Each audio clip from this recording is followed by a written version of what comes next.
இந்த பதிவு மொத்தத்தில் மிக பெரிய எச்சரிக்கை விடக்கூடிய பதிவு. 20 வருஷமா ஒரு சாய்ராமோட வாழ்க்கையில் தோல்வி. அவருக்கு சாய்ப்பா எந்த பதிலை சொல்லியிருக்காருன்றது தான் இந்த பதிவு. போராட்டம் முடிவுக்கு வருது. அதற்காக கடவுளுக்கு நன்றிகள் செலுத்தக்கூடிய இடம் இந்த இடம். இந்த பதிவு முடிஞ்சதுக்கப்புறம் 5 நிமிஷம் ஆழ்ந்த பிரார்த்தனையில் நான் ஒரு வார்த்தை சொல்லியிருக்கேன். அந்த வார்த்தையை 5 நிமிஷத்துக்கு நீங்கள் சொல்ல வேண்டியது அவசியம். கடவுள் அந்த 5 நிமிஷத்தில் உங்களுடைய பிரார்த்தனைகளை கேட்டு ஒரு சத்தத்தை எழுப்ப போகிறாரு. தயாராக இருங்க. ஓம் சாயிரா சாயிரா, ஓம் சாயிரா சாயிரா, ஓம் சாயிரா சாயிரா, அன்பே சாயிரா, பேரன்பே சாயிரா, அகிலம் தளிக்க ஆத்மா விழிக்க அனுதினம் சாயிரா, எங்கள் அன்பே சாயிரா.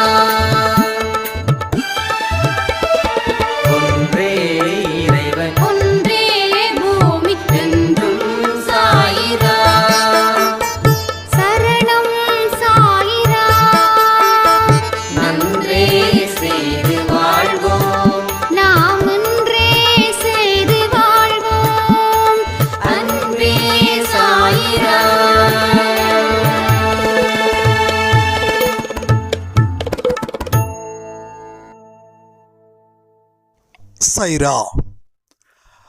ஒரு சாய்ராம் அருமையான ஒரு கேள்வியை கேட்டிருக்காங்க. அவருடைய கேள்வி என்னன்னா, 18 வயசுல இருந்து இப்போ எனக்கு 47 வயசு ஆகுது. என்னால் நிறைய போராடுற, ஆனால் வெற்றியையும் சந்தோஷத்தையும் என்னால் அனுபவிக்க முடியல. இப்பெல்லாம் பார்த்திங்கன்னா 30 அந்த வயசில் எல்லாரும் செட்டில் ஆகிடுறாங்க. நிறைய பெரிய பெரிய மேஜர் சிட்டிஸ்லலாம் நல்லா சம்பாதிக்கிறாங்க, நல்ல லைஃப்பை என்ஜாய் பண்ணுறாங்க. நான் இந்த லைஃப்லாம் என்ஜாய் பண்ணாமல் இருக்கிற நாம் கோமாளியாக இருக்கோமோ? இன்றைக்கி இருக்கக்கூடிய ஆண்களும் சரி, இன்றைக்கி இருக்கக்கூடிய பெண்களும் சரி, நல்லா சம்பாதிக்கிறாங்க. கல்ச்சரெல்லாம் மீறி அவங்க சந்தோஷமாக தானே இருக்காங்க. பட் சாயப்பா என் கூட 10 வருஷம் ஆகுது. 5 வருஷமாக நான் ஒரு ஒர்க் பண்ணிட்டு இருக்கேன். என்னால் எதுலேயுமே ஒரு வெற்றியோ ஒரு சந்தோஷமோ பெற முடியல. மற்றவங்க வாழ்கிற வாழ்க்கையை பார்த்தா நமக்கு ரொம்ப எரிச்சலாக இருக்குது. நமக்கு அப்படிப்பட்ட வாழ்க்கை கிடைக்கல, நாமளும் அப்படிப்பட்ட வாழ்க்கையை வாழ்ந்திருக்கலாமோ அப்படின்னு ஒரு மனசில் ஒரு எதிர்பார்ப்பு இருக்குது. இதை பற்றி எனக்கு ஒரு புரிதல் வேணும் அப்படின்னு சொல்லியிருந்தாங்க. இந்த மாதிரியான சில எதிர்பார்ப்பும் இன்றைக்கி இருக்கக்கூடிய அத்தனை பேருக்கும் இருக்குது. எனக்கே பல வருஷத்துக்கு முன்னாடி இருந்துச்சு. அப்போது இது உண்மையான ஒரு வெற்றியா அப்படின்னு பார்த்தா இது 100% போலியான வெற்றி அப்படின்ற ஒரு விஷயத்தையே நான் சாயப்பா கிட்ட வந்ததுக்கு அப்புறம்தான் புரிஞ்சுக்கிட்டேன். நம்ம என்றைக்குமே என்ன பண்ணுறோம், நம்ம கீழே இருந்து மேலே பார்க்குறோம்.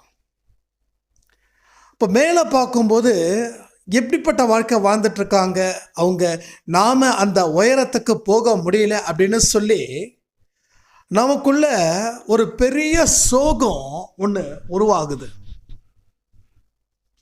இந்த புயல் உருவாகிற மாதிரி அது என்னைக்கு வேணாலும் கரையை கடக்கலாம். கரையை கடந்தால் சேதம் ஜாஸ்தி. அப்போ இந்த மனசில் ஏற்பட்ட ஒரு சின்ன சோகம் பெரிய சோகமாக மாறுது.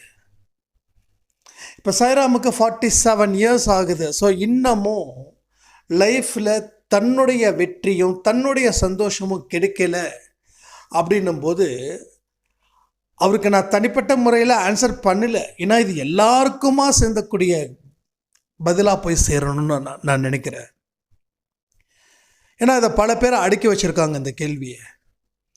கிட்டத்தட்ட ஒரு 30-40 பேர், ஆண்கள் பெண்கள் 2 பேருமே சேர்ந்து இந்த மாதிரி கேள்விகளை எழுப்பினதால இதை பொதுவாக கொடுக்கலாம் அப்படின்னு. நம்மளுடைய போராட்டம் ஏன் முடிவுக்கு வரல அப்படின்னா, நாம் அவங்க சந்தோஷமாக இருக்காங்க அப்படின்னு நினச்சி நாம் சந்தோஷமாக இங்கே இல்லை. ஆனால் அவங்க சந்தோஷமாக இருக்கிறாங்களா இல்லையான்றதை நான் சொல்கிறேன் உங்களுக்கு, நீங்கள் புரிஞ்சுக்கோங்க. ஒரு 25-26 மதிப்பு மிக்க ஒரு பெண், IT field, monthly 2 to 3 lakhs பக்கம் சேலரி. அவங்க வாழ்க்கையில் எல்லாமே கிடைக்குது. ஒரு ஃப்ளாட் வாங்குறாங்க, கார் வாங்குறாங்க, ஏகப்பட்ட விஷயங்கள் நடக்குது. என்ன ஆச்சு? இதோட சேர்ந்து என்ன வந்துச்சு? மதுவும் சேர்ந்து வந்துச்சு. இவங்க டோட்டலி இன்னும் சந்தோஷம், நம்ம உலகத்தில் பெரிய அளவில் சந்தோஷமாக இருக்கோம் அப்படின்னு அந்த இடத்துக்கு போகிறாங்க. வீட்டில் கேள்வி கேட்க யாரும் இல்லை. ஏன்னா வீடு அவங்க ஒரு வில்லேஜ் தமிழ்நாட்டில். ஆனால் அவங்க ஒர்க் பண்ணக்கூடிய இடமும் மும்பை. ஸோ ஸ்கூல் டாப்பர்ஸ், டிசிப்ளினில் ஃபஸ்ட்டு, படிப்பில் ஃபஸ்ட்டு, டெடிக்கேஷனில் ஃபஸ்ட்டு, கடவுள் நம்பிக்கையிலையும் ஃபஸ்ட்டு, எல்லாத்துலேயும் ஃபஸ்ட்டு. ஸோ வேலையிலையும் ஃபஸ்ட்டு. கேம்பஸில் செலக்ட் ஆன உடனே டக்குன்னு எடுத்த உடனே போஸ்டிங், 6 மாதத்தில் ட்ரைனியாக இருந்து அதுக்கப்புறம் அதில் அவங்களுடைய ஸ்கில் எல்லாம் ஃபுல்லாக இது பண்ணி அடுத்த இதில் ஃபாரின்க்கு போயிட்டு அங்கே எல்லாம் ஒர்க் பண்ணி எகெயின் மும்பையில் இன்னும் பெரிய அளவில் போஸ்டிங்கு. சேர வசதி சேர கூடவே ஒழுக்கம் கெட்டு போயிடுச்சு. ஸோ இங்கே ஒழுக்கத்தால் இருந்ததால் இவங்களுக்கு நல்ல படிப்பு, நல்ல வேலை, வசதி கிடைச்சிது. அது ஒழுக்கத்துக்கு கிடைச்ச பரிசு. பட் இவங்க என்ன பண்ணிட்டாங்க? ரொம்ப டாப் லெவலுக்கு போகிற மாதிரி. ஸோ ஊரில் இருக்கிறவங்க எல்லாருக்கும், எப்படி இந்த பொண்ணு படித்து எவ்வளோ பெரிய வேலைக்கு போய் அப்படி இருக்கணும்னு சொல்லி அவங்க சொந்த பந்தத்தில் இருக்கிறவங்க அத்தனை பேரும் இந்த பொண்ணு மாதிரி தான் இருக்கணும், வாழணும், அந்த லெவலுக்கு ஒரு இன்ஸ்பிரேஷனாக அந்த கேர்ள், அந்த பொண்ணு இருந்தாங்க. ஸோ வீட்டில் பொறுத்த வரைக்கும், அவங்க பேரண்ட்ஸுக்கு பொறுத்த வரைக்கும் பொண்ணு நல்லா சம்பாதிக்கிறா. ஏன்னா அவங்க கிட்டத்தட்ட 20 வருஷம் தான் கூட இருக்கும்போது தான் பொண்ணு எப்படிப்பட்ட டெடிக்கேஷன் கேர்ளாக இருந்தாங்களோ அந்த கற்பனையில் அவங்க இருக்காங்க. ஆனால் அங்கே நிலைமை தலைக்கீடு. எத்தனையோ கெட்ட பழக்கங்கள், நிறைய ஆண் நண்பர்கள், மது ப்ளஸ் ஆண் நண்பர்கள். ஸோ இப்படி போய் போய் போய் போய் கடைசியில் எந்த அளவில் அவங்க ப்ரொமோஷனலாக அந்த இடத்துக்கு போனாங்களோ கொஞ்சம் கொஞ்சமாக டிமோட்டிவேட் பண்ணி டீப்ரமோஷன் பண்ணி வேலையை விட்டு தூக்கிட்டாங்க. இன்னமும் தண்ணி அதிகமாச்சு, ஆண் நண்பர்கள் அதிகமானாங்க, வாழ்க்கை சீரடைஞ்சிடுச்சு. சர்டன் ஸ்டேஜில் அவங்களுடைய வீட்டுக்கு ஃபோன் வருது. அவங்க பெண் சுயநினைவு இழந்திருக்காங்க அப்படின்னு சொல்லி பதறி அடிச்சுட்டு போயிட்டு உட்காந்து நெஞ்சிலையும் தலையிலையும் அந்த உறவுகள் ஃபைனலி அந்த பெண்ணு இறந்து போயிட்டாங்க. புரியுதா உங்களுக்கு? ஸோ இப்படிலாம் நடக்குதுன்னு சொல்லி எனக்கு நம்ம அன்பே சாய் குடும்பத்தில் இருக்கிறவங்க அந்த பெண்ணோடைய ஃப்ரெண்டு,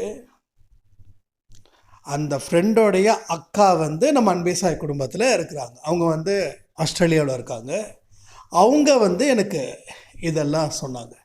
இதெல்லாம் வந்து நேற்று காலையில் இந்த டிஸ்கஷன் இப்படி அவங்க சொல்கிறாங்க. ஸோ நாம் ஒரு விஷயத்தை கற்றுக்கணும். உண்மையிலேயே கற்றுக்க வேண்டிய விஷயங்கள் நிறைய இருக்குது. நாம் நினைக்கிறோம் எல்லாம் சந்தோஷமாக இருக்காங்க. நாம் சந்தோஷன்றது என்ன? ஃபஸ்ட்டு உங்களோட சந்தோஷம் எங்கே இருக்குதுன்னு நினைக்கிறீங்க? அதை நீங்கள் தெரிஞ்சுக்கிட்டாதான் எல்லா விஷயமும் புரியும். எது உங்கள் வாழ்க்கையில் நிம்மதியையும் அமைதியையும் இன்னும் ஒழுக்கத்தையும் கொடுக்குதோ அதன் தான் சந்தோஷம். இப்போ இந்த சாய்ராம் சொன்னாங்க 47 வயசு ஆகிடுச்சு, லைஃப்பில் டெவலப் ஆகலை. உண்மையிலே சொல்கிறேன், இது வருத்தப்படக்கூடிய விஷயந்தான். 47 இஸ் செட்டில்டாக இருக்கக்கூடிய வயசு. தயவுசெய்து அந்த சாய்ராம் தப்பாக நினச்சிக்கக்கூடாது. இப்போயும் உங்களுக்கு வாய்ப்பு இருக்குதுன்றதுக்காக தான் நான் உங்களை இதை சொல்லுகிறேன். ஸோ இப்போ கூட சரி, 47 50 ஆகலை உங்களுக்கு, 47 3 வருஷம். It's a golden hours, golden days, golden month, golden week, golden years. 3 வருஷம் வாழ்க்கையை தலைக்கீழ மாற்றி போடக்கூடிய அத்தனை சக்தியையும் நாம் இறக்க முடியும். உங்களால் முடியும்னு நினச்சா கடவுள் உங்களுக்கு ஆசீர்வதிப்பார். அப்போது மனப்பூர்வமாக ஒரு விஷயத்தை உள்ளே கொண்டு வாங்க. அந்த மாதிரியான வாழ்க்கை வாழ்ந்தவங்க, அந்த பொண்ணுக்கு 32 இயர்ஸில் கிட்டத்தட்ட 5 வருஷத்தில் அந்த பொண்ணோட வாழ்க்கை அழிஞ்சு போயிடுச்சு. துக்கமான விஷயம். இதை வந்து நம்ம வந்து பார்த்தியா நான் தப்பிச்சிட்டேன் நீ மாட்டிக்கிட்ட அப்படின்னு நம்ம சொல்லி இது பண்ணலை. கஷ்டம். அந்த பொண்ணுக்கு சந்தோஷம் முக்கியம், அதனால் போயிடுச்சு. ஆனால் குடும்பம் என்ன பண்ணுது? குடும்பம் எந்த அளவுக்கு கண்ணீர் விடுது? நாம் நினைக்கிறோம் எனக்கு மாடர்ன் லைஃப்பில் இருக்கக்கூடிய பசங்க ரொம்ப அப்படி இருக்காங்க இப்படி இருக்காங்க அப்படின்னு. ஸோ ஒன்று தான், கண்ணுக்கு தெரிவதெல்லாம் போலிகள், உண்மைகள் இல்லை. என்னைக்கு அதனோட சாயம் வெளுக்குதோ அப்போ தான் தெரியும் இவங்க வந்து விஷத்தை தான் ஒவ்வொரு நாளும் அனுபவிச்சிருக்காங்க அப்படின்னு. இப்போ உங்கள் விஷயத்துக்கு வருவோம். முதல்ல யார் உங்களையும் அவங்களையும் வச்சு கம்பேர் பண்ண சொன்னாங்க? அந்த கம்பேரிஷன் என்னைக்கு வருதோ அன்னைக்கு நீங்கள் தாழ்ந்து போயிட்டீங்கன்னு அர்த்தம். ஒரே விஷயத்தை புரிஞ்சுக்கணும், நமக்கு மேலேயும் எவனும் கிடையாது, நமக்கு கீழேயும் எவனும் கிடையாது. நம்ம எல்லாத்துக்கும் மேலே இருக்கிறோன்னா முடிஞ்ச, எல்லாத்துக்கும் கீழே இருக்கிறோம் அப்படின்னா அங்கேயும் முடிஞ்ச. எல்லாத்துக்குமே சம்பவம் ஒன்று தான், முன்னேற முடியாது, உன் வாழ்க்கை போயிடுச்சு. ஸோ இந்த கம்பேரிஷன்ஸு உங்கள் வாழ்க்கையை புரட்டி போடக்கூடிய புயலாக மாறுது. புயல் அடித்தா தாங்கிக்கலாம், சுனாமி அடித்தா. ஸோ இப்போ புயல் தான் அடிக்குது, அடுத்தது அடிக்கும் சுனாமி, ரைட்டா? அப்போது இருக்கிற இடம் சரியில்லை. நாளைக்கு சுனாமி வந்தால் இந்த இடத்த காப்பாற்ற முடியாதுன்னு சொல்லி இப்போ இந்த இடத்த விட்டு நகரலைன்னா நம்மளை நாம் பாதுகாத்துக்க முடியாது. ஸோ நம்ம கண்ணுக்கு தெரிஞ்சதெல்லாம் நம்மளுடைய கர்மா, நம்ம வாழ்க்கை, நம்ம வாழ்க்கையில் கிடைச்ச விஷயங்கள். அந்த விஷயத்தை எப்படி பலமாக்குறது, என்னென்னலாம் பலகீனமாக இருக்குதோ அதை எந்தெந்த வகையில் பலப்படுத்த முடியும்னு யோசிக்கிறது, அதற்கு உரிய செயல்களை இறங்குறது. ஸோ இந்த மாதிரியான சூழ்நிலைகளை நாம் உருவாக்க முயற்சி பண்ணிட்டா 1 வருஷம் போதும் சாயப்பா உங்களை சரி பண்ண. நீங்கள் அவர்கிட்ட கொடுக்கணும். ஒரு பைக் இருக்குது, அந்த பைக் ஓடலை. அப்போ ஓடாத பைக்கை யார் சரி பண்ணுவா? மெக்கானிக்கு. அந்த பைக்கை அந்த மெக்கானிக் கிட்ட நம்பி கொடுத்துட்டா அந்த பைக்கில் என்னென்ன பிரச்சனை இருக்குதுன்றது அந்த மெக்கானிக் சொல்லுவார். அவர் சொன்னது உங்களுக்கு ஓகே அப்படின்னு உங்கள் மனசுக்கு படும். ஓகே சொல்லிட்டீங்கன்னா அந்த பைக்கை சரி பண்ணி ரெடி பண்ணிடுவார். இப்போ முன்னை விட வண்டி நல்லா சூப்பராக இருக்கும். இப்போ நாமளும் ஒரு பழுதடைஞ்ச மிஷின்ஸு. அப்போ நாம் தான் நமக்கு ஓனராகவும் இருக்கிறோம். இந்த பழுதடைஞ்ச மிஷினை சாயப்பா கிட்ட ஒப்படைச்சிட்டிங்கன்னா அவர் எல்லா வேலையும் பண்ணி சரி பண்ணி பர்ஃபெக்ட் பண்ணி உங்களை மறுபடியும் ஓட்ட பந்தயத்தில் ஓட வச்சு உங்களை முதல் பரிசுக்கு தயார் பண்ணுவார். ஆறுதல் பரிசு இல்லை, செகண்டு கிடையாது, தேர்டு கிடையாது, ஃபஸ்ட்டு தான். ஸோ இதுக்கு எத்தனை பேர் தயாராக இருக்கீங்கன்னு கமெண்டில் கமெண்ட் பண்ணுங்கள். ஸோ இன்றைக்கி இருக்கக்கூடிய மாடர்ன் பாய்ஸாக இருக்கட்டும், மாடர்ன் கேர்ள்ஸாக இருக்கட்டும், இதில் நீங்கள் சொல்கிறது 100% உண்மை. ஏன்னா 99% இன்னைக்கு பசங்களுடைய பொண்ணுங்களுடைய எதிர்பார்ப்புன்றது வேறு மாதிரி. கடவுளை பற்றி பேசுனாவே ஒரு மாதிரி கூச்சமாக இருக்குதுன்னு ஃபீல் பண்ணக்கூடியவங்க ஜாஸ்தி. ஸோ எந்த ஒரு விஷயத்தையும் அவங்க காது கொடுத்து கேட்குறதுக்கும் தயாராக இல்லை.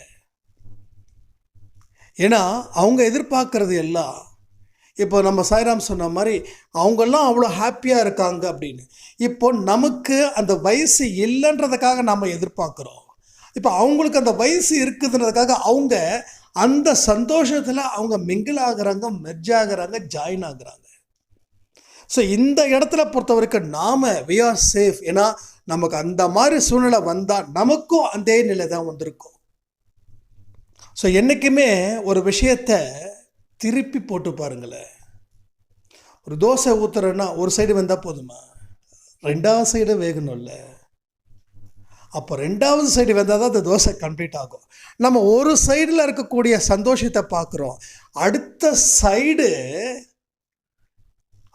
சைடு திருப்பி போடும்போது தான் முன்னாடி இருக்கிற தோசை இவ்வளோ கேவலமாக போயிடுச்சு, கருகருன்னு போயிடுச்சு அப்படின்னு தோணும்.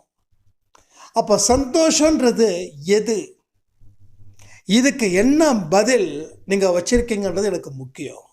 அதை கமெண்ட் பண்ணுங்கள். நான் என்னோட சந்தோஷம் எப்படிப்பட்டதுன்னா, எது நான் கஷ்டப்படுறேனோ அது எனக்கு சந்தோஷத்தை கொடுக்குது. ஏன்னா கஷ்டப்படும் போது உடம்பு வலிக்குது.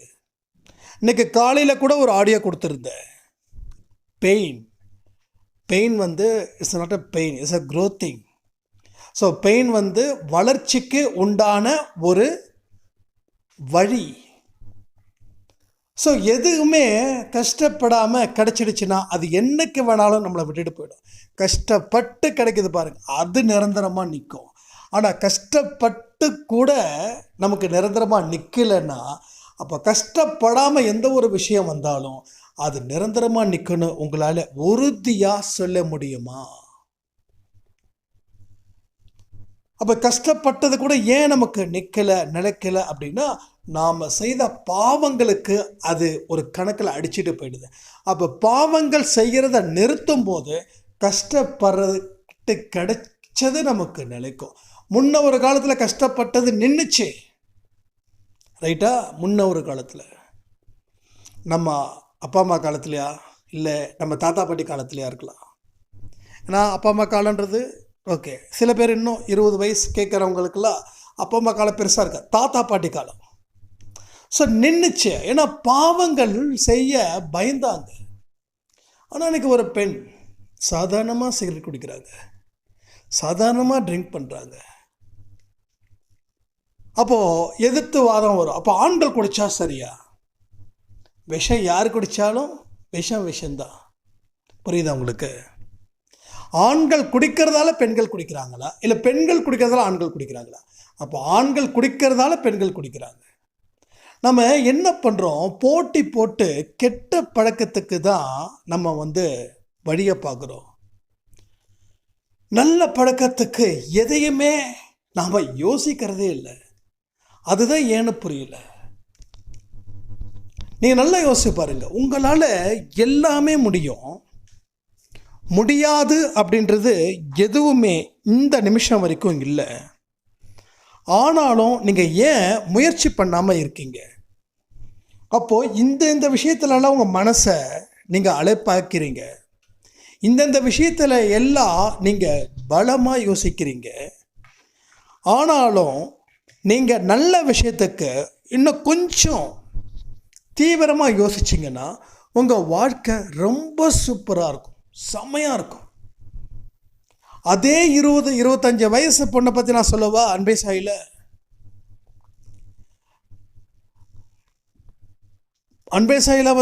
இன்னும் ஒரு எக்ஸலண்ட்டான ஒரு விஷயம். ஏன்னா அதையும் நான் சொல்லணும். நான் அதை சொல்ல நினச்சேன், அதுக்குள்ளே அதை கண்டினியூஷன் வேறு மாதிரி போயிடுச்சு. ஸோ இதே போல் ஒரு டெடிக்கேஷனான ஒரு கேர்ள் மாடர்ன் லைஃப்பில் என்னை தள்ளப்படுறாங்க. என்னோடய ஃப்ரெண்ட்ஸ் எல்லாம், நீ ஏன் இப்படி இருக்கிற, நீ ஏன் இப்படி பணமாக இருக்க, இப்படிலாம் இருந்தால் மதிப்பு இல்லைன்னு சொல்கிறாங்க. என் வாழ்க்கையில் என்ன பண்ணுறதுன்னு எனக்கு தெரியல. அம்மா அவங்களோட ஆடியோ கேட்பாங்க. அப்போ நான் அம்மாட்ட சொன்னேன், அம்மா நீங்கள் ஒரு அண்ணாவோட ஆடியோ கேட்பீங்கள்ல, எனக்கு அது என்னென்னு சொல்லுங்கள் அப்படின்னு. அப்புறம் நம்பர் கேட்டால் நம்பர் கொடுத்தான். இது எப்பயோ நடந்தது, இப்போ இல்லை. ஒரு ஐ திங்க் ஒரு 1 year இருக்கும்னு நினைக்கிறேன். அப்போ அவங்க எனக்கு தொடர்ந்து வாட்ஸ்அப் பண்ணிகிட்டே இருந்தாங்க. நான் ரிப்ளை பண்ணலை. அதுக்கப்புறம் ஒரு நாள் நான் ட்ராவல் பண்ணிகிட்டு இருக்கும்போது, என்னடா அது மெசேஜ் ஏதோ தொடர்ந்து அனுப்பிட்டே இருக்காங்க. என்ன தான் ஒரு கிட்டத்தட்ட ஒரு 30-40 ஆடியோ. அது திருப்பி ரிப்பீட் பண்ணி கேட்க சரி நம்ம ரீச் ஆனதுக்கப்புறம் பேசிக்கலான்னு சொல்லி ரீச் ஆனதுக்கப்புறம் நான் ஒரு ஆடியோவில் நான் ரிப்ளை பண்ணும்போது நான் என்னென்ன விஷயம் சொன்னேன்னு உங்களுக்கு தெரியும். எதை சொல்லியிருப்பேன்னு தெரியும். நான் அதை சொல்ல விரும்பலை. அது உங்களுக்கு தெரியுன்றதால நான் சொல்ல விரும்பலை. அப்போ எல்லாத்தையும் சொன்னதுக்கப்புறம் இப்போது அவங்க நல்ல அழகான ஒரு ஜாப், பியூட்டிஃபுல் ஜாப், பெங்களூரில் செட்டில்டு, நல்ல சூப்பர். அவங்க சம்பாதிக்கிறதுல கால்வாசி குழந்தைங்களுக்கு கொடுத்து உதவி பண்ணி அவங்களுக்கு தகுந்த மாதிரியாக நல்ல கணவனையும் அவங்க மேரேஜ் இப்போ தான் மேரேஜ் இதாக இருந்தது.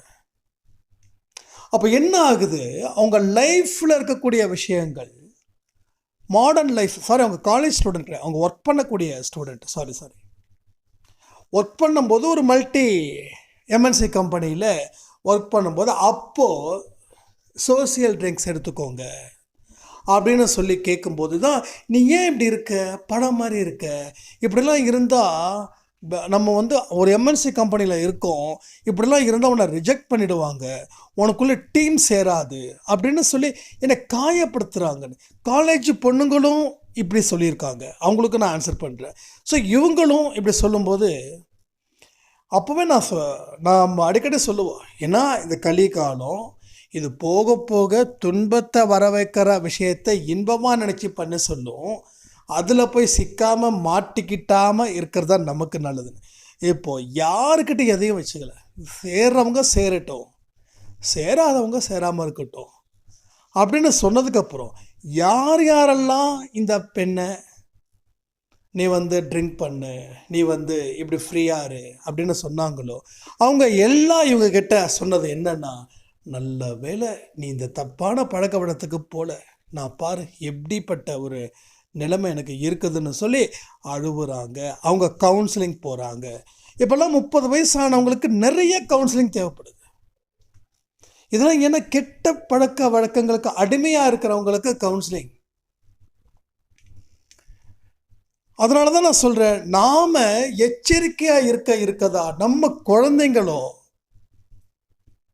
அவங்களும் அதை பார்த்து வளருவாங்க. ஒரு பெண்ணோ ஒரு ஆணோ கெட்டு போகிறதுக்கு சூழ்நிலையை தாண்டி அவங்க குடும்பம், அவங்க வளர்ப்பு இதை பொறுத்து தான். பெற்றோர்களை பார்த்து தான் குழந்தைங்க வளர்றாங்க. சின்ன வயசுல இருந்தே அப்பா குடிக்கிறாருன்னா புள்ள நிச்சயமாக குடிக்கும். பையனை சொல்கிறேன், அது என்னதான் இருக்குதுன்னு.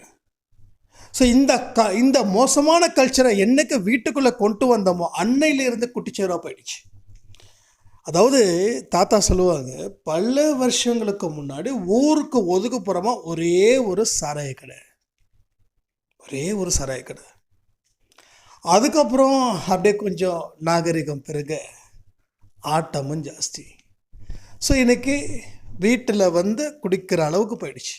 பையன் பார்க்குறான், அப்பா என்னத்தை தான் குடிக்கிறாரு பாரு, அப்பா அப்படி குடிக்கிறதால எவ்வளோ ஸ்டைலாக குடிக்கிறாரு, எப்படி ஸ்டைலாக பேசுகிறாரு. பையன் பார்த்து வளர்கிறான், அப்பாவை பார்த்து வளர்றான். ஒரு ஸ்டேஜில் இவனுக்கு 20 வயசு வந்த உடனே இவனுக்கு ஒரு செட்டு அமையுது. இதே மாதிரி மற்ற குடும்பத்தில் இருக்கிற குழந்தைகளும் ஒன்றா சேருதுங்க.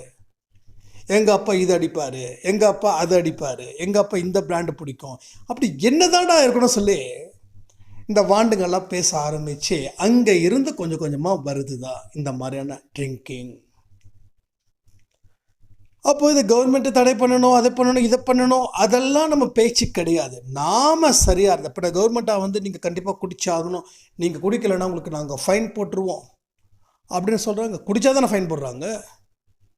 இப்போது வாதத்துக்கு நிறைய பேசுவாங்க, இப்போ கவர்மெண்ட் பொறுப்பு இருக்கணும்ல அப்படின்னு. நமக்கு பொறுப்பு இருக்கதான் நாம் பார்க்கணுமா இல்லையா? கவர்மெண்ட்டுன்றதை தாண்டி நாம் பொறுப்பாக இருக்கோமா இல்லையா?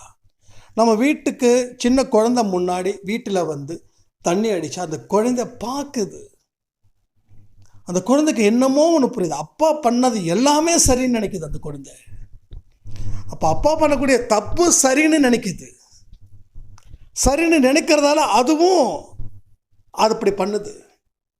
ஸோ இப்படி தான் நடந்துகிட்ருக்குது. இப்போது அந்த பெங்களூரில் இருக்கிறவங்க ரொம்ப எக்ஸலண்ட் ஜாப், எந்த இதுவும் கிடையாது. அந்த டெடிக்கேஷன் எப்படி வந்தது? அம்மா கிட்டேருந்து வந்தது.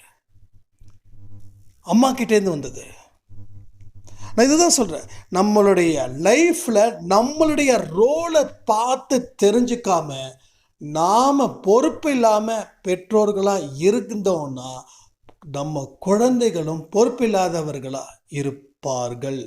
இது நிச்சயமாக நடக்கும். நாம் என்னைக்கு பொறுப்பாக இருக்கோமோ அன்னைக்கு எல்லாமே பர்ஃபெக்டாக இருக்கும். நம்ம என்னைக்கு பொறுப்பு இல்லாமல் நடக்கிறோமோ அன்னைக்கு எல்லாமே கை மீறி போகும். ஸோ இப்போயும் நீங்கள் பொறுப்பான பெற்றோர்களாக இருக்கீங்களா இல்லையான்றதை நீங்கள் கண்டிப்பாக திங்க் பண்ணி பார்க்கணும். அப்படி இல்லைன்னா மாறிடுங்க, மாறாமல் இருக்காதீங்க. அப்போ நம்மளுடைய ஒவ்வொரு விஷயத்தையும் மாற்ற வேண்டிய நேரம் வந்திருக்குதுன்னு கூட இந்த பதிவு உங்கள் காதில் ஒலிக்க வைக்கலாம். ஸோ எல்லா விஷயத்தையும் நாம் இப்படி தான் பார்க்கணும். எப்படி பார்க்கணும்? நம்ம வாழ்க்கை, நம்ம கர்மா, நம்மளுடைய விஷயங்கள். அவன் சிரிக்கிறான், நாளைக்கு அவன் அழுவான். ஓகே, நாளைக்கு அவன் அழுவான். நாம் இன்றைக்கி அழுகுறோம், நாளைக்கு சிரிப்போம். இன்றைக்கி நமக்கு வாழ்க்கையில் எதுவுமே இல்லைன்னு சொல்லி அவங்க இப்படி இவங்க இப்படின்னு சொல்லி இதில் தான் நம்ம ஃபோக்கஸ் பண்ணிக்கிட்டு இருக்கோம். இதனால தான் போராட்டமாக இருக்குது, தோல்வியாகவே இருக்குது. அந்த தோல்வி வெற்றியாக மாறாமல் போகிறதுக்கு ரீசனே தான் நாம் ஏமாந்தவர்கள் அல்ல, நாம் கோமாளிகள் கிடையாது. நம்ம ஏமாளிகள் இல்லை, நம்ம கோமாளிகளும் இல்லை. உலகத்துக்கு வேணால் அப்படி வச்சுக்கலாம். உனக்கு ஒன்றும் தெரியாதவ, இன்னசென்ட்டு, உலகம் அப்படி இருக்குது, அந்த சந்தோஷமாக இருக்கிறா, இவன் சந்தோஷமாக இருக்கா, எவனோ எப்படியோ சந்தோஷமாக இருந்துட்டு போகிறான். நல்லா இருக்கட்டும். ஆனால் நாம் ஏமாளியாக நினைக்கிறது தான் மற்றவங்களுக்கு அவங்க கோமாளியாக ஆக போகிறாங்கன்றது இப்போவே உங்கள் கண்ணுகள் முன்னாடி பார்த்துடலாம். நல்ல வேளை நம்ம தப்பிச்சோன்னு நினச்சிக்கோங்க. இந்த மாதிரி பழக்க வழக்கங்கள் இல்லையேன்னு சொல்லி கடவுள்கிட்ட வேண்டிக்கோங்க. எனக்கு ஒரு சாய்ராம் சொன்னார், உங்கள் லைஃப்பில் பர்சனல் விஷயங்கள் எவ்வளவோ ப்ராப்ளமாக இருந்திருக்கு, இதை எல்லாத்தையும் நீங்கள் தாண்டி வந்திருக்கீங்கன்னா உங்களுக்கு அந்த குடி அப்படின்ற ஒரு விஷயம் உங்களுக்கு இல்லைன்றதால. ஒருவேளை குடி அப்படின்ற ஒரு விஷயம் இருந்துச்சுன்னா இந்நேரம் என் வாழ்க்கை மொத்தமாக முடிஞ்சிருக்கும். நான் நிறைய பேரை பார்க்குறேன், நிறைய செலிப்ரிட்டிஸ் பார்க்குறேன். வாழ வேண்டிய வயசில் குடிச்சு குடிச்சு குடிச்சு செத்து போகிறவங்க ஜாஸ்தி. நான் நேம் சொல்ல விரும்பலை. அது சினிமாவில் இருக்கக்கூடியவங்களாக இருக்கட்டும், இல்லை வேறு செலிப்ரிட்டியாக இருக்கட்டும், எல்லாருடைய வாழ்க்கையிலையும் 45-50 தாண்ட முடியல. குடி, அந்த குடி ஒரு தீய விஷயம். அது அதனால் சந்தோஷம் வருதே அப்படின்னு நாம் நினைக்கிறோம். அவங்க சந்தோஷமாக இருக்கிறது நம்ம கண்ணுக்கு உறுத்தலாக இருக்குது. நம்ம ஏன் பண்ணக்கூடாதுன்னு, நல்ல வேளை நமக்கு அது பிடிக்கல, இல்லை நல்ல வேளை நம்ம பண்ணுறதுக்கு ஏதோ ஒரு தடை. இப்போ உங்களுக்கு இந்த தடையும் இந்த பிடிக்காத சூழ்நிலையும் கடவுள் ஏற்படுத்தியிருக்காரு. அப்போ கடவுளுக்கு ஒரு நன்றிகள் சொல்லலாமா? நான் இப்போயும் சொல்கிறேன், you are very very brilliant. நான் இப்போ அந்த சாய்ராம சொல்கிறேன், நீங்கள் ரொம்ப பிரில்லியன்ட், ரொம்ப எக்ஸலண்ட். இது மாதிரி யாரெல்லாம் நினைக்கிறீங்களோ வெரி பவர்ஃபுல்லாக நீங்கள் மாறுவீங்க. அதற்குத்தான் இந்த பதிவை உங்களுக்கு கேட்க வைக்கிறாரு சாயப்பா. இப்போ இது நாள் வரைக்கும் நீங்கள் செஞ்ச தப்புகளை மட்டும் சொல்கிறேன். நம்ம வாழ்க்கையை நம்ம பார்க்காம அடுத்தவன் வாழ்க்கையை பார்த்தோம். நம்மளை நாம் கவனிக்காமல் அடுத்தவனை கவனிக்க ஆரம்பித்தோம். நம்ம ட்ராக்கில் போகாமல் அடுத்தவன் ட்ராக்கில் போக தயாராகிக்கிட்டே இருந்தோம். இது மாதிரி 100 காரணத்தை நம்ம சொல்லலாம் அடுத்தவனை பார்த்ததால. ஆனால் இது உங்கள் வாழ்க்கையில் ஒரு ஸ்டேஜுக்கு மேலே உங்களுக்கே தெரியாமல் அந்த ட்ராக்குக்கு நீங்கள் போயிடுவீங்க. ஆனால் இப்போ சொல்கிற கேட்டுக்கோங்க, அந்த ட்ராக்கு அது உங்களுக்கு சம்பந்தமே இல்லாதது. அது சம்பந்தப்படுத்தாத கடவுளுக்கு நன்றிகள் சொல்லி, நல்ல வேளை எனக்கு அந்த மாதிரியான விஷயங்களால் நான் பாதிக்கப்படலை, அதனால் கடவுளுக்கு நான் நன்றிகளை செலுத்த கடமைப்பட்டு உள்ளேன். இதுதான் உங்கள் மனசில் ஆழமாக இருக்கணும். கடவுள்கிட்ட இன்னைக்கு நீங்கள் மன்னிப்பு கேட்கணும். இனி நான் இவங்க சந்தோஷமாக இருக்காங்க, அவங்க சந்தோஷமாக இருக்காங்க கம்பேர் பண்ண போவது இல்லை. என் வாழ்க்கையில் நீ இருக்க, உன் வாழ்க்கையில் நான் இருக்க, இனி நம்ம 2 பேரும் தான் ட்ராவல் பண்ண போகிறோம். அந்த முடிவுக்கு நான் இன்று முதல் வருகிறேன்னு சொல்லி அவர் முன்னாடி இந்த பதிவை கேட்டு முடித்த உடனே ஒரு 5 நிமிஷம் ஆழ்ந்த பிரார்த்தனையில் இருங்க. நீங்கள் தூங்கிக்கிட்டே கேட்குறவங்களுக்கு கூட சொல்கிறேன், கொஞ்சம் எழுந்திருச்சு ஒரு 5 நிமிஷம் கண்களை மூடி நான் சொன்ன வார்த்தைகளை திரும்ப திரும்ப திரும்ப திரும்ப கேளுங்க. இந்த வார்த்தைகளை, இது ரொம்ப ரொம்ப இம்பார்ட்டன்ட். இந்த வார்த்தைகளை நீங்கள் கமெண்ட்டில் கமெண்ட் பண்ணுங்கள். ஸோ இது ரொம்ப ரொம்ப இம்பார்ட்டன்ட். மன ரீதியாக ஒரு மாற்றத்தை ஏற்படுத்தியே ஆகணுன்றது சாயப்பாவுடைய எதிர்பார்ப்பாக இருக்குது. இதை இன்னைக்கு நீங்கள் உருவாக்கினீங்கன்னா கூட அடுத்த 6 மாதத்தில் நல்ல ரிசல்ட்டை நீங்கள் நிச்சயமாக காணலாம். யார் யார் எல்லாருக்குமே இந்த பதிவு முக்கியமானது. ஏன்னா ஒரு விஷயத்தை பற்றி மட்டும் பேசலை, ஒரு விஷயத்தை மட்டும் பேசியிருந்தா இவங்களுக்கு இன்னாருக்கு நம்ம சொல்லலாம். இதில் பல விஷயத்தை நம்ம பேசியிருக்கோம். அதனால் இது கொஞ்சம் ஸ்ட்ராங்காக நாம் செயல்படணும். இது செயல்பட வேண்டிய காலம். இது தூங்கக்கூடிய காலம் கிடையாது, ரெஸ்ட் எடுக்கக்கூடிய காலம் கிடையாது. இப்போ நீ இந்த உழைப்பில் வரக்கூடிய சந்தோஷம் இருக்கே, அதுவே உனக்கு கொஞ்சம் கொஞ்சமாக ஓய்வு கொடுக்கும். அதுக்காக உழைச்சதுக்கப்புறம் நான் ரெஸ்ட் எடுக்கிறேன்னு நம்மளை சிதைச்சிக்கக்கூடாது. This is a right way, this is a right time, this is a right place. இந்த மூணுமே கரெக்ட் பண்ணிக்கோங்க. This is right way, right place, right time. இந்த வார்த்தைகள் உங்கள் வாழ்க்கையில் என்னைக்கும் உங்கள் ஆழ் மனசில் போய் நிற்கட்டும். அங்கே இருந்து ஒரு அபார வளர்ச்சி பெருகட்டும். உங்கள் வாழ்க்கையில் என்றும் எப்பொழுதும் நல்லது நடக்கட்டும்னு சொல்லி நாளை முதல் வெற்றி நிச்சயம் சாயின் சத்தியம் திரும்பவும் 4:30க்கு பப்ளிஷ் ஆகும். ஏன்னா அது அப்பப்போ நம்ம நிறுத்தி வைக்கிறதுக்கு காரணம் டைமிங் இஷ்யூஸ் தான். அதனால் நாளையிலேருந்து 4:30 மணிக்கு வெற்றி நிச்சயம் சாயின் சத்தியம் வரும். ஸோ இன்றைக்கி செய்ய வேண்டிய விஷயத்தை எல்லாமே தெளிவாக செய்யுங்க. கமெண்ட் ரொம்ப ரொம்ப ரொம்ப ரொம்ப இம்பார்ட்டன்ட் சொல்லி இந்த பதிவை கேட்ட சாய்ராமுக்கும் ரொம்ப நன்றிகளை சொல்லி இந்த ஆடியோவை நான் முடிக்கிறேன். ஜெய் சாய்ராம். ஓம் சாயிரா சாயிரா, ஓம் சாயிரா சாயிரா.